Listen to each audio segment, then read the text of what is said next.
সকালে ঘুম থেকে উঠে অফ ক্যামেরায় কিছু রুটি বেলে নিয়েছি, প্রায় 15-20টার মতো রুটি, যেগুলো আমি এক একটা করে ফ্রোজেন করে রেখে দিব। কারণ দেখা যায় প্রতিদিনই সকালে উঠে রুটি বানানো অনেক বেশি ঝামেলা। আর তারপরেও যেহেতু রুহিকে স্কুলে নিয়ে যাওয়া নিয়ে আসা, সংসারের কাজ সব কিছু মিলায় দেখা যায় অনেক ব্যস্ততার ভিতরে থাকতে হয়। আর এই কারণে প্রতিদিন রুটি বেলা সম্ভব হয় না। আর দেখা যায় এখন যেহেতু রুহির স্কুলও আছে, তো চা টোস্ট খেয়ে ওকে তো সে 12:30 পর্যন্ত স্কুলের জন্য পাঠানোও যায় না। তো এই জন্য ভাবলাম যে একটু সময় নিয়ে রুটিগুলো বেলে রাখলে মিনিমাম 3 থেকে 4 দিন আমার হয়ে যাবে, এর ভিতরে আমাকে রুটি না বানালেও হবে। তো আমি সবসময় রুটিটা এরকম যদি বেশি দিনের জন্য রাখি, 2-3 দিনের জন্য রাখি, তাহলে এইভাবে পলিতে করে আমি ডিপ ফ্রিজে রেখে দেই। আর বা যদি ধরুন আজকে রাত্রে বানালাম, কালকে সকালে ভেজে ফেলবো, সেক্ষেত্রে আমি নর্মালে রেখে দেই কাগজে করে। তবে পলিতে করে রুটিটা ফ্রোজেন করার এই প্রসেসিংটা আমার কাছে সব থেকে সহজ আর ভালো মনে হয়, সেটা একদিনের জন্য হোক বা মাসের জন্য হোক। এভাবে কিন্তু রেখে দিয়ে আপনারা মাস খেতে পারবেন, সমস্যা হবে না। কারণ বাজারে যে ফ্রোজেন পাউডারগুলো পাওয়া যায় সেগুলো কিন্তু এভাবেই রেখে দেয়। তো যাই হোক, তারপরে রুটিগুলো রাখার পরে রুহি তো ঘুমাচ্ছে সকালবেলা। আর আজকে ভাবলাম সকাল সকাল রান্নাটা করে ফেলবো, যেহেতু বাইরে গরম পড়ছে, প্রচুর পরিমাণে আবার গরম শুরু হয়েছে। বৃষ্টি প্রতিদিনই হচ্ছে, কিন্তু সেই বৃষ্টি না। তো এই জন্য সকাল সকাল রান্নাটা করতে চলে আসলাম। আর ঘুম থেকে উঠে রুটি বেলার আগে আমি মাছ ভিজিয়ে দিয়েছিলাম। তো আজকে একটু নতুনভাবে মিষ্টি কুমড়া রান্না করছি।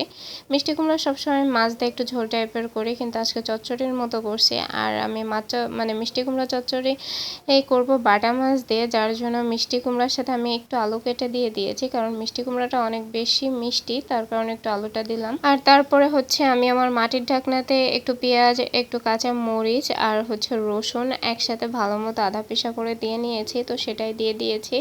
দেন আমি জিরা গুঁড়া, হলুদ, মরিচের গুঁড়া, লবণ সব কিছু এক এক করে দিয়ে দিয়েছি। ঠিক আমরা যেভাবে ছোটো মাছের চচ্চড়ি করি আলু দিয়ে, সেমভাবেই করব। আর তারপরে দিয়ে দিচ্ছি তেল।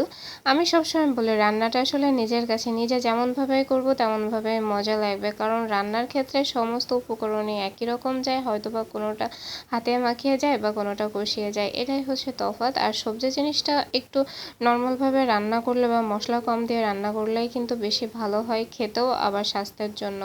তো যাই হোক, আমি মিষ্টি কুমড়া আলু যে মশলাটা দিয়েছি সেটা একসাথে ভালো করে মাখিয়ে নিয়ে তারপরে আমি উপরে মাছগুলো দিয়ে দিয়েছি। আর এই মাছগুলো বাটা মাছ, একটু ছোট হওয়ার কারণে এটা আমি আর ভাজলাম না, না ভেজে এই অবস্থাতেই দিয়ে দিলাম, কারণ এই মাছগুলো এই অবস্থায় চচ্চড়ি করতে অনেক বেশি মজা লাগবে।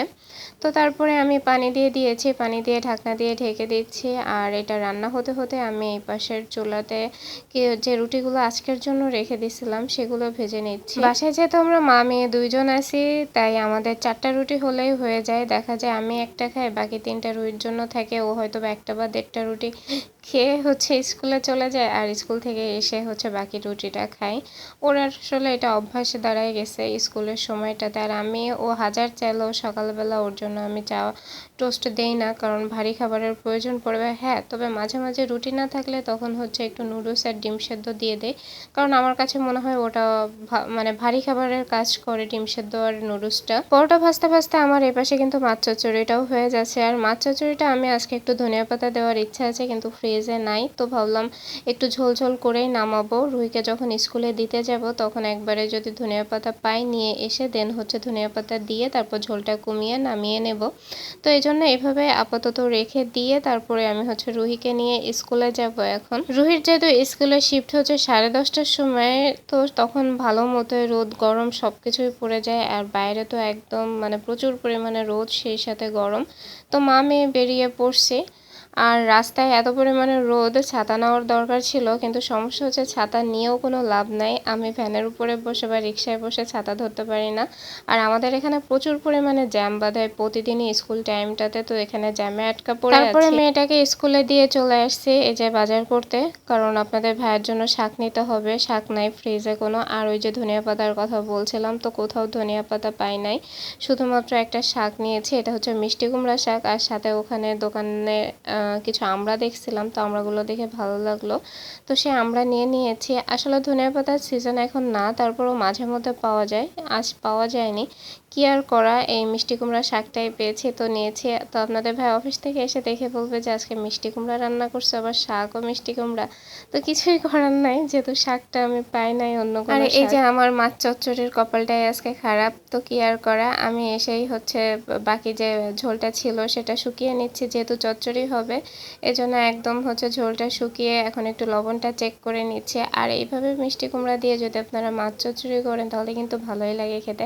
আমি শুধু মিষ্টি কুমড়া না, পটল, ঝিঙা, তারপরে হচ্ছে করলা, সব কিছু দিয়েই মানে সাথে একটু আলু মিক্সড করে মাছ চচ্চড়ি করি সবসময়। তবে রুহির আব্বু করলা দিয়ে মাছ চচ্চড়িটা বেশি পছন্দ করে। আর এইভাবে একটু মাঝে মাঝে ভিন্নভাবে রান্নার মানে চেষ্টা করবেন, তাহলে দেখবেন পরিবারের সবার কাছে একটা নতুনত্ব পাবেন আর জিনিসটা খেতেও ভালো লাগবে মুখে। আর আমার রুহি মিষ্টি কুমড়াটা ভীষণভাবে পছন্দ করে, যার জন্য ওর আব্বু প্রায় সময় দেখা যায় মিষ্টি কুমড়াটা নিয়ে আসে। তো যাই হোক, ওই মাছটা রান্না হয়ে যাওয়ার পরে আমি এখানে কিছু বাটা মাছ ছোট ছোট পিস করে কেটে নিয়েছি, আমি মিষ্টি কুমড়ার শাকটা দিয়ে রান্না করব। আসলে এই শাকটা আমি এর আগে কখনোই কাটি নাই, আমার খালাই সবসময় কেটে দেয়, তবে আজকে আমি নিজে বসে মানে একদম সম্পূর্ণ নিজে বাজার করলাম, নিজে কাটলাম, কেটে ধুয়ে এখন নিজে রান্না করছি। রান্নাটা তো অলমোস্ট আমি সবসময় করে থাকি, বাকি কাজগুলো করা হয় না, কিন্তু আজকে করে ফেললাম। তো যাই হোক, মাছটা ভাজার পরে আমি ওই যে পেঁয়াজ, তারপর রসুন, কাঁচামরিচ আমার মাটির ঢাকনাতে পিষে নিয়েছিলাম, তো তেলের ভিতরে সেটাই দিয়ে দিয়েছি, দিয়ে হচ্ছে একটু জিরা বা গুঁড়া দিয়ে দিলাম। এখন দিয়ে দিচ্ছি হলুদ আর লবণ, মোটামুটি যেসব মশলাগুলো আসলে শাকে লাগে সবই আমি দিয়ে নিয়েছি। দিয়ে একটু ভালো মতো কষিয়ে নিয়ে মশলাটাকে দেন আমি এই যে কুমড়ো শাকটা কেটে রাখছিলাম আর তার সাথে একটা আলু দিয়ে দিয়েছি। একটা না, দুইটা আলু দিয়েছি, তবে পরিমাণে আলুটা অনেক বেশি হয়ে গেছিলো, একটা আলু দিলে পারফেক্ট হতো। দিয়ে এখন এই যে শাকটা হচ্ছে আমি ঢাকনা দিয়ে ঢেকে দিব সেদ্ধ হওয়ার জন্য।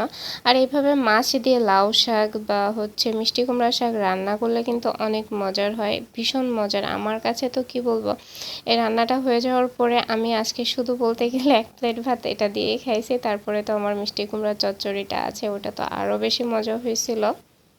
তবে এই মিষ্টি কুমড়া শাক বা ওই যে মিষ্টি কুমড়া দিয়ে মাছের চচ্চড়ি, এই জিনিসগুলোর উপরে যদি আপনারা এই যে মাসকলাইয়ের যে বড়িটা পাওয়া যায়, কুমড়ার বড়ি বলে যেটাকে, এটা ভেজে একটু গুঁড়া করে দিয়ে দেন, তাহলে কিন্তু আরও অনেক বেশি মজা লাগে খেতে। এটা অবশ্য আমি আমার এক ইয়ের কাছ থেকে, দিদির কাছ থেকে শিখেছি, আমাদের বাসার পাশের। তো আসলে এইভাবে রান্না করলে যে কোনো খাবারই, সবই তো খাবারের জিনিস তাই না, শুধু প্রসেসিংটা একটু আলাদা। দেখা যায় বড়িটা আমরা আস্ত দিই, সেই বড়িটা আমরা ভেজে একটু ভেঙে দিয়ে দিচ্ছি, তো আসলে অনেক বেশি মজার হয়। তো শাকটাও প্রায় হওয়ার পথে, কারণ আমি একটু ঝোল ঝোল করে নামাবো, মানে বেশি না, জাস্ট একটা গামাখা গামাখা ভিজা ভিজা ভাব থাকবে। তো আমি লবণটা চেক করে নিয়েছি, নিয়ে আবার একটু ঢাকনা দিয়ে ঢেকে তারপরে ঝোলটা যখন কমে আসবে তখন আমি এটাকে নামিয়ে নিব। ও বাই দ্য ওয়ে, আমার কিন্তু মাছ দিতে মনে ছিল না, তো এখন মাছটাও দিয়ে নিলাম, যেহেতু একটু ঝোল ঝোল আছে, ঝোলের মাছটা রান্না হবে শাকের সাথে মিশে যাবে, খেতে কিন্তু অনেক মজা লাগবে। আর এখন এই যে ঢাকনা দিয়ে ঢেকে দিয়ে দিলাম, দিয়ে আমার অলমোস্ট কিন্তু মিষ্টি কুমড়ার শাকটা রান্না হয়ে গেছে। মাশাল্লাহ, দেখেই অনেক বেশি মনে হচ্ছে লোভনীয় হয়েছে। গরম ভাতের সাথে এমন একটু শাক হলে আমার তো আর কিছুই লাগে না। বিশেষ করে মিষ্টি কুমড়ার ডাঁটাটা আমার অনেক বেশি পছন্দের, কিন্তু আপনাদের ভাইয়া কোনো শাকেরই ডাঁটা পছন্দ করে না, শুধুমাত্র আমি আমার নিজের খাবার জন্যই সব শাকেরই ডাঁটা দেই। আমার রান্না শেষ না হতে হতে আকাশটা ঘন কালো মেঘে একদম ছেয়ে গেছে। আসলে আষাঢ় মাসটা এমনই, এই গরম আবার এই একটা সাইডে মেঘ হয়ে ঝুম বৃষ্টি, আবার বৃষ্টি শেষ না হতে হতে রোদ গরম শুরু হয়ে যায়। তো আজকেও সেম অবস্থা, আকাশে মেঘ, এদিকে রোদেরও কমতি নাই, তবে বৃষ্টির আশঙ্কা খুবই কম। যাই হোক, আজকের ভিডিওটা এই পর্যন্ত। আর আমার ভিডিওটা এখনও যারা কন্টিনিউ করছেন তাদের কাছে আমার হাম্বল রিকোয়েস্ট থাকবে, আমার ভিডিওটার কোনো অংশ যদি আপনাদের ভালো লেগে থাকে তাহলে অবশ্যই আমার চ্যানেলটা সাবস্ক্রাইব করে পাশে থাকা যে বেল বাটনটা আছে সেটা বাজিয়ে দিতে একদমই ভুলবেন না, আর একটা লাইক তো অবশ্যই দিবেন। তো সবাই ভালো থাকবেন, সুস্থ থাকবেন, আল্লাহ হাফেজ।